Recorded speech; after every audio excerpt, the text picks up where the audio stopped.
కవితను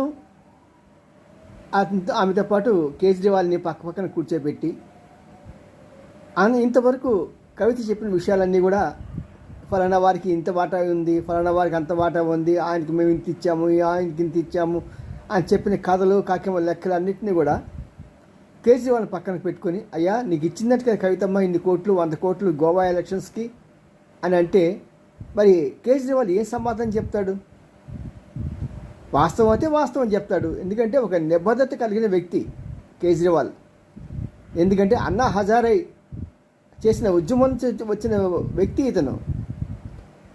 ప్రత్యేకంగా ఈ లంచగొండితనం మీద, అన్యాయం మీద పడగెత్తిన వ్యక్తి ఇతను.